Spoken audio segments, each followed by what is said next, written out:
আমি রান্না করিনি ভাইয়া, আমি অনেকদিন অসুস্থ, হসপিটালে 3 দিন ছিলাম। সরি আপু।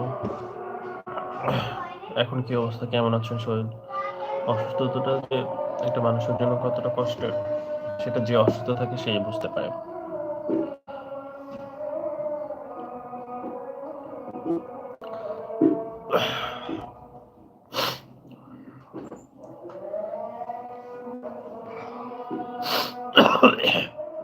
আমি দোয়া করছি তাড়াতাড়ি সুস্থ হয়ে যান আপু।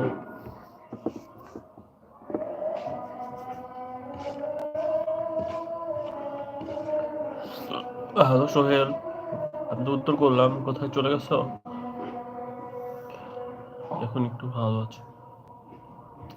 জি আপু, ভালোভাবে ট্রিটমেন্ট করান, সুস্থতা জরুরি।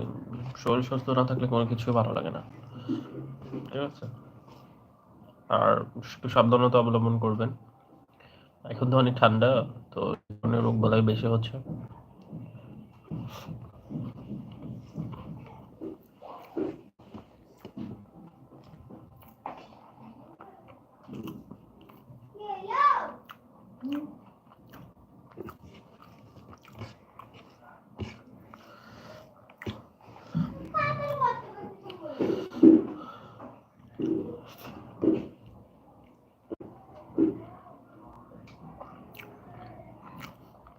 আপনার বাসার সবাই ভালো আছে?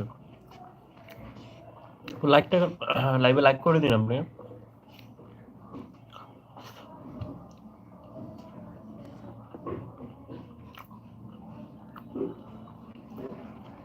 হ্যালো সোহেল, তুমি কি চলে গেছো?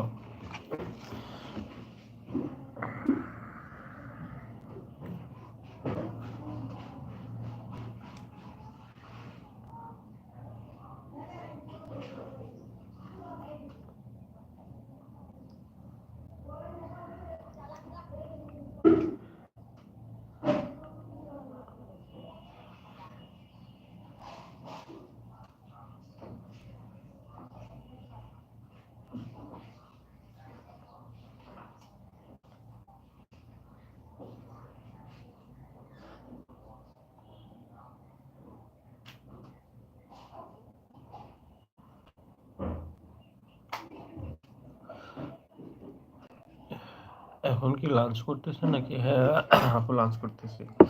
কারণ হচ্ছে সকালে কিছু খাইনি তো, তো ভীষণ ক্ষুধা পেয়েছে। আর সকালবেলা অনেক ঠান্ডা থাকে, তো সকালবেলা উঠে কিছু খেতে ইচ্ছা করে না। এখন ক্ষুধা লাগছে ভীষণ, তাই খাচ্ছি এখন।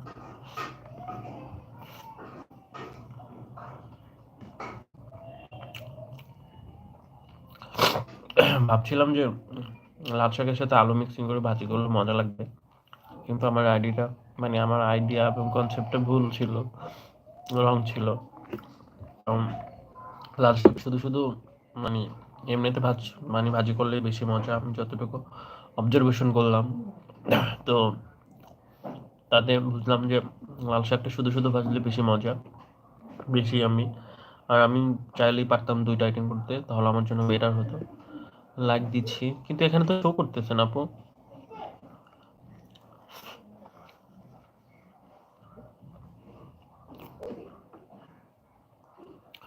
তো যতটুকু বুঝলাম, লাল শাক আলাদা ভাজি করা উচিত ছিল, আর হচ্ছে আলুটা আলাদা ভাজি করা উচিত ছিল, দুইটাই তাহলে মজা হইতো। এখন মিক্সিং হওয়ার পর কিরকম স্বাদ চলে গেছে, একটা স্বাদ আর একটা সাথে মিলছে না।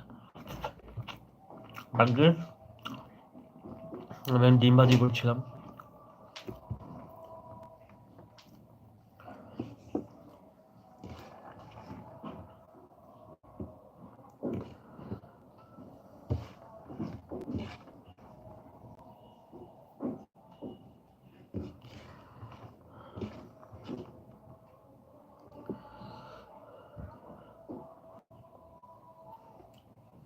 আপনি দুপুরে দুপুরে কখন খাবেন?